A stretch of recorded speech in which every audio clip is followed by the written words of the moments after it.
Hello, Rare Evo 2024. My name is Skylar.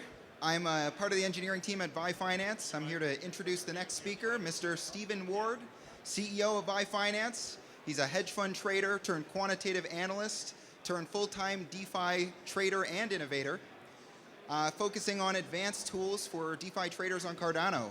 Today, he's very excited to bring you some information about the future of DeFi on Cardano. And so please give a warm welcome to Mr. Stephen Ward. Thanks so much for that, Skylar. Oh, look at that. I can see myself in a video in front. Hello, me. Hello, everybody. Thank you so much for taking the time to come and see us, and welcome to Rare Evo. I hope you've been having a great time while you've been here. Could we start the presentation, please? Thank you so much. So, the future of DeFi on Cardano is a really, really big topic. Really, in many ways, Cardano has found itself sort of falling a little bit behind in a lot of areas in respect to other blockchains. And that falls down to a wide range of reasons. I think we can, well, let's start off with a bit of a definition of what DeFi is. That's a good place to start. DeFi stands for decentralized finance. And decentralized finance is one of the core concepts that are needed on any blockchain to really be able to access true functions for users to be able to implement the blockchains in many layers of technology. And DeFi works by allowing users to essentially provide their crypto and provide their liquidity into a system, and it makes that liquidity or that crypto that you've added into the system utile for the blockchain. So in Cardano, we have a lot of difficulties that we have to overcome in the first step, which is to get people to engage with DeFi structures, because Cardano offers a natural staking reward. So a lot of users that are particularly the older Cardano users that have been around since the early Cardano days, they're very much focused on this very low risk profile where you can just hold your Cardano and you don't lose any Cardano. You know, you're not losing money, you're just earning a base level of Cardano in the background. What this really creates a struggle for us, though, is that if we want to create systems where we can get the general public to engage and we can have a large amount of liquidity and available funds to be accessible to the blockchain to perform basic functions, we've got this hurdle that we have to overcome. So it's very difficult to get consistent lending rates on Cardano, for example. It's very difficult to even be able to engage with lending pools very often on Cardano because the liquidity isn't there in the first place to make large piles of lending utility. Similarly with DEXs. A lot of DEXs have a hard time gathering and holding onto liquidity because users are too afraid of impermanent risk, which is completely understandable given, well, the performance of crypto of late, but also given that you're fighting against that base reward that you have earning just by holding your Cardano. So what is DeFi? It is the layer that makes the blockchain accessible to projects financially and makes income for users that are providing their crypto to the blockchain. So it's dual, utility for projects and utility for users. So what are some of these things that DeFi on Cardano is missing? Well, first and foremost, I think if there are some Cardano users here, you will all know about the throughput issues that we have. We've got lower levels of volume than other blockchains, and a large part that's created because we have lower levels of liquidity. And that goes straight into the second problem that we have. We need higher levels of liquidity on chain. Now, the existing problem of having to overcome that battle of the staking and having to overcome the fact that we need to actually earn at least an income that looks convincing enough to get me away from that Cardano staking, that's not the only problem we're facing. The other problem we're facing is that exact same mentality lends itself to lower risk users. And those lower risk users often don't want to get involved with, as I said earlier, impermanent risk. Now, just for a brief go over of an impermanent risk, when you're adding your cryptocurrency into a liquidity pool, it actually works in the exact same way as a bank. So a bank if you want to swap between, I'm Australian, so I use AUD. If I want to swap between AUD and USD, a bank has to have a large amount of both currencies. They need to have a large amount of US dollar and a large amount of Australian dollar. I want to trade my USD, I give USD to the bank.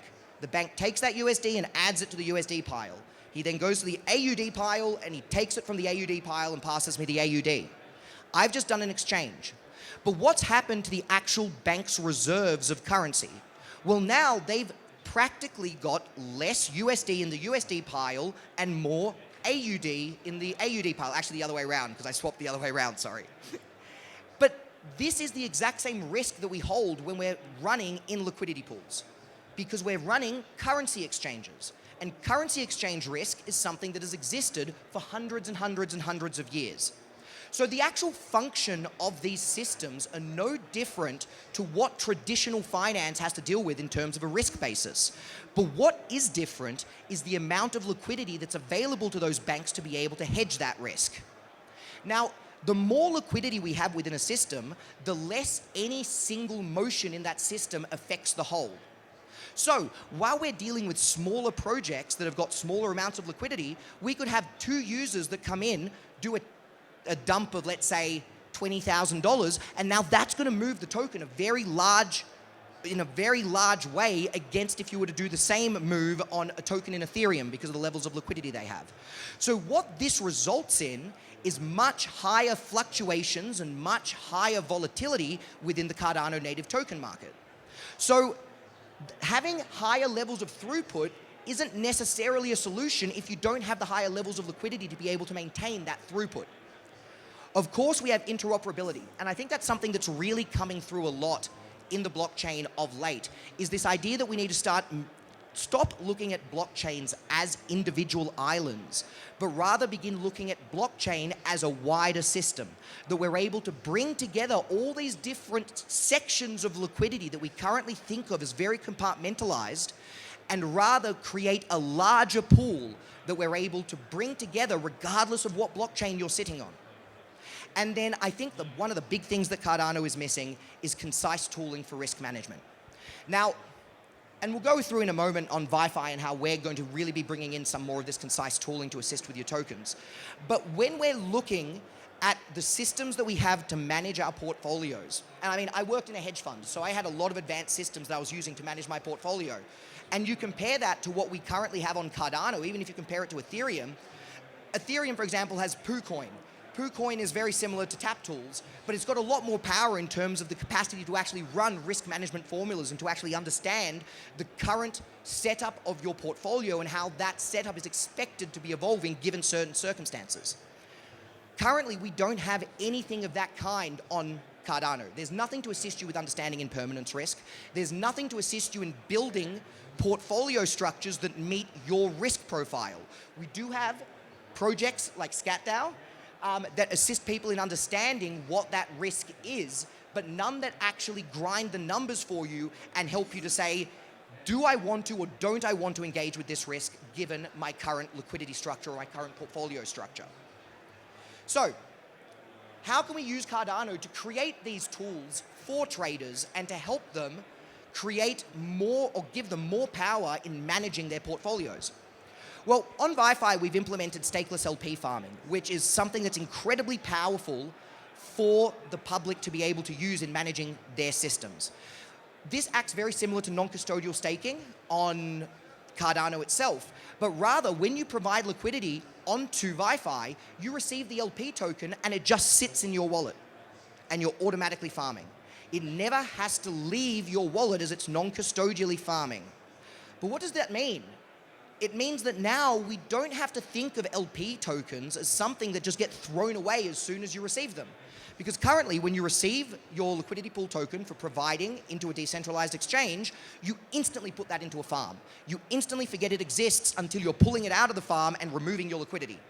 But that's a backwards way of thinking about LPs. They are a true derivative that are representative of the two underlying currencies that they contain. So, by allowing us to disconnect the act of removing those liquidity pool tokens from our wallet and allowing us to farm them while they're in our wallet, we can now use these liquidity pool tokens to start creating more complex and more unique structures for users. And this goes into the next one, simplified engagement. What we can do on Cardano, which we can't really do in many other places, is implement the EUTXO model in a way that makes it far more streamlined for users to be able to engage with the actual blockchain. And I think I missed layer 2 liquidity there, sorry. Layer 2 liquidity is where we can take our LP tokens and we can match them with other tokens to create new liquidity pools. So these new liquidity pools actually contain a different risk profile to what your original liquidity pool held. Let's give it an example. I think I can go forwards and then backwards. Let's give it an example. Here's with a VyFi LP. If I have ADA VyFi as an LP, which is 50% VyFi, 50% ADA, and then I put that together to create an L2 LP portfolio, I would take my original LP, 50% ADA, 50% VyFi, and I'd match it again with Cardano. So now my risk profile has changed from 50-50 VyFi Cardano to 25% VyFi and 75% Cardano. This is an L2 LP, which now has got a leaning towards, or the impermanent risk of that LP is more lent towards the Cardano value than it is towards the VyFi value. In other words, when the VyFi token moves, rather than your value moving at about 50% the rate of VyFi, you're moving at about 25% the rate of VyFi. And you can also run this in reverse. You can set up liquidity pools that would be 50% ADA, 50% VyFi, and then the other 50% could be VyFi again. So now you've adjusted your risk to be 75% VyFi and 25% Cardano. But we can take this and we can generalize this to an n-dimensional structure. And this is where we're going to come into. So one of the other things that we really add to make this so much easier for users is our transaction card. So this is the first of its kind in all of crypto. And it implements the UTXO model, the EUTXO model, in such a way that allows users to run all their transactions on our DEX simultaneously. And by running all their transactions on our DEX simultaneously, you save yourself so much time. So for example, on our DEX, you could simultaneously add liquidity to 10 liquidity pools, remove liquidity from 10 liquidity pools, trade 10 tokens, buy 5 lottery tickets, go into our bar, which is our distributive mechanism, and then you'll be able to run all of those functions at once in a single transaction. So what previously was 45 minutes of removing liquidity pool tokens from farms one by one, removing liquidity one by one, selling down each of those tokens one by one, can now all be grouped into one transaction, so you can just set it all up with a few clicks, press go, and it's all done. Now, let's get back to our n-dimensional liquidity pool tokens. I got a little confused there because the video didn't work. So with our n-dimensional liquidity pool tokens, what we functionally have is the capacity for users to decide what tokens and what risk structures they want to set up for themselves. So let's say you're very bullish on Liquid, very bullish on VyFi, very bullish on WMT, just as an example. You could build yourself a portfolio that contains 25% VyFi, 25% WMT, 25% Liquid, and 25% Cardano. And these are all put into liquidity pools against each other, so that as the values of those tokens change, you're essentially going to be earning more or less of one or the other liquidity pool token, rather than earning more or less of just the token. So this again is giving you more and more layers of protection on your entire portfolio. And we're building out with so we're actually launching our Plutus V3 DEX in the next 3 to 4 months. And with our Plutus V3 DEX, we're expecting to have ourselves a liquidity manager that allows users to physically click and drag what tokens they want to bring in, what percentage of each of those tokens they want to make up the portfolio, and then press the go button, and that liquidity structure will be automatically created and implemented for you. And then we'll be able to automatically deliver farms through to all the containing LPs. So not only have you been able to create a bespoke liquidity structure, but you're actually able to use it to protect yourself further while still earning the full farm as if you were less protected. And that's something that we're really excited for, because again, this is something that doesn't exist anywhere else in crypto, where we can essentially use a layer cake to protect ourselves, but not lose interest on that layer cake that we've created. Now, of course, simplified engagement transaction card, I did that. The video doesn't work, so forgive me for that. Or does it? Wait a sec, this might be the video. Can you press play on that, please? If there's some way to do it.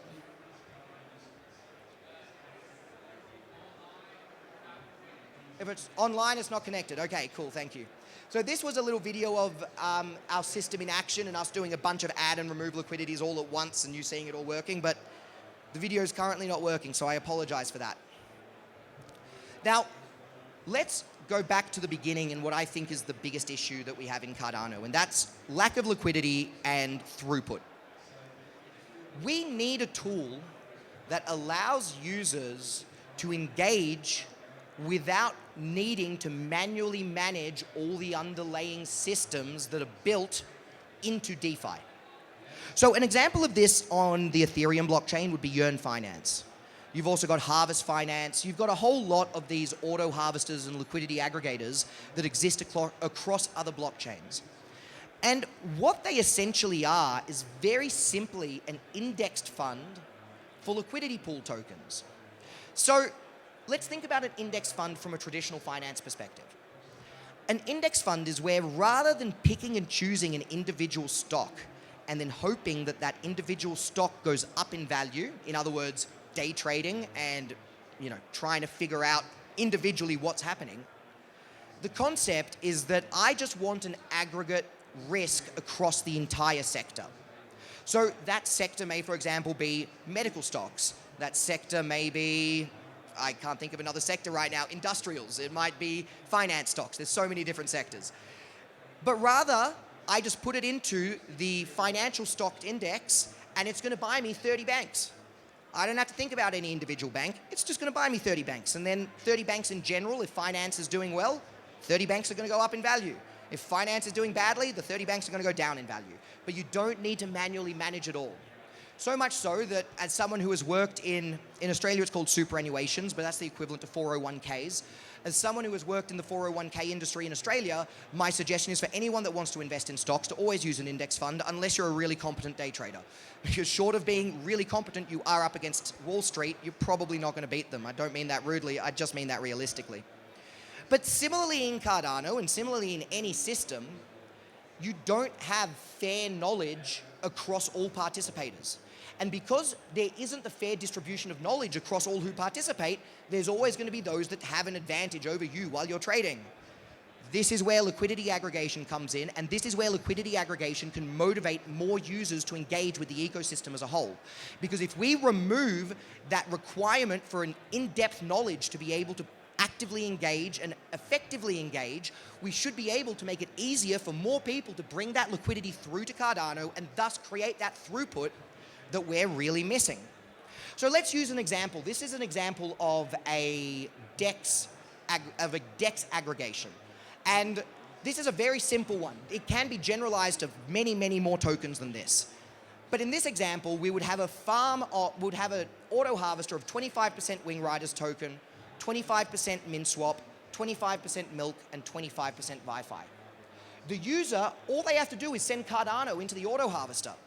And then as soon as they send Cardano into the auto harvester then purchases those tokens and adds them into liquidity on the platforms that provide the best return. The user, one, doesn't have to think about and search for the highest APR on those tokens anymore because that's being managed for them. The user, two, doesn't have to worry about the price of any of those individual tokens because as those percentages move away from where they're supposed to be, the auto harvester is going to automatically reallocate and rebalance itself to ensure that the risk profile is remaining within the original boundaries that was set for that auto harvester. So as a user, you'll choose, do I want low risk, medium risk, high risk, ultra high risk? Do I want stablecoin risk? Right? And we're going to ensure through the design of like an index fund, through the design of our auto harvester that we remain balanced within that risk profile. Now, this is something, and let's think about the interoperability of this for a moment, because I don't think I have any more slides, but I could talk about this for 2 hours, so I need to control myself. We're really excited about the future of interoperability in blockchain and the capacity for more and more of these blockchains to interact with each other to create a larger, more utile ecosystem for more users.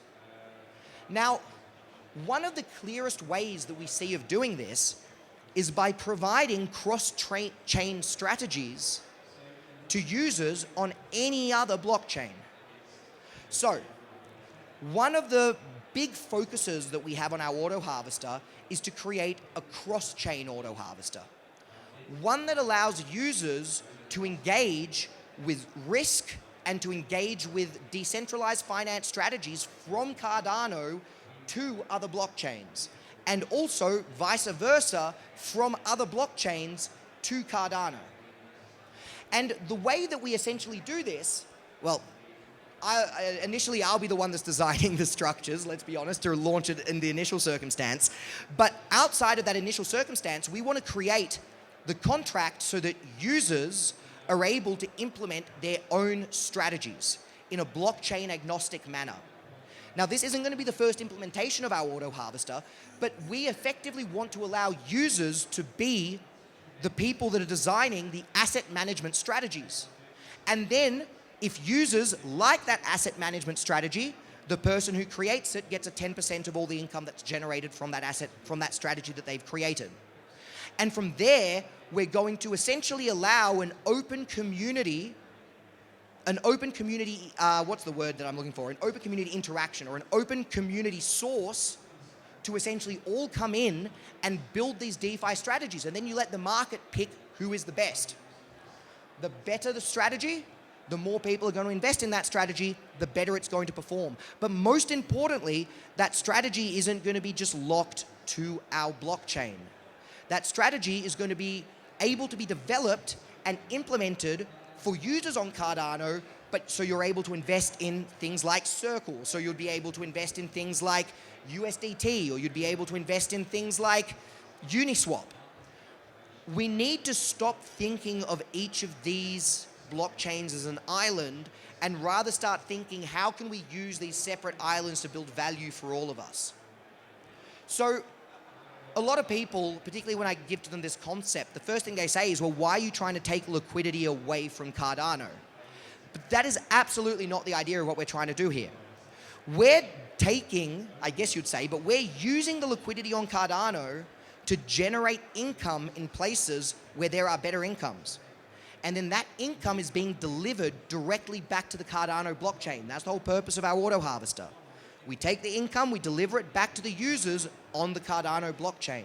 So what we're doing is we're trying to expand the way that we think about DeFi.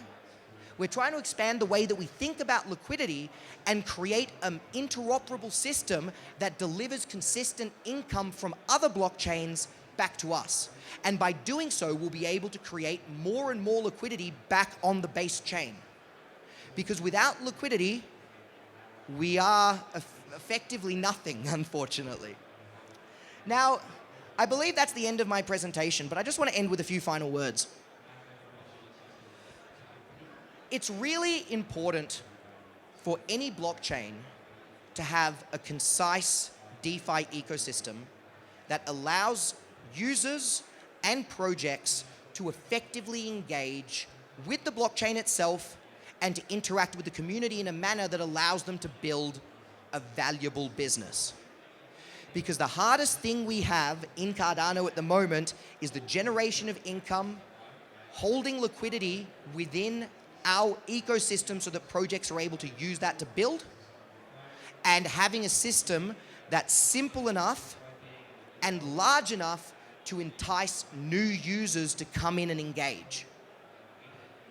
By implementing cross-chain interoperability and by building automated systems that allow users to engage without needing to manage 10s or 20s, I've easily got over 50 tokens that I'm managing at any point in time. By removing that complexity and allowing users to just directly engage with a single click of a button, we're going to be able to bring up that throughput across the entire chain. And more so, if we're able to deliver income from across multiple chains back to Cardano, we can use that income to then further boost the liquidity on our chain. What we have in terms of the liquidity and throughput issues on our blockchain isn't a consequence of users not wanting to engage. It's a consequence of the system not having the tooling to onboard users effectively. And that's what we're trying to change at VyFi. And that's how we're going to bring in the next phase of DeFi on Cardano. where it's going to look a lot more similar to Polygon, a lot more similar to Ethereum, and a lot more similar to Sol, because the capacity to do so is almost here. Thank you so much, guys. Interested in partnering with Rare Network for media, marketing, and event production? Take your projects to the next level. Book a meeting today with one of our team members. Visit rarenetwork.io and join us in shaping the future of Web3.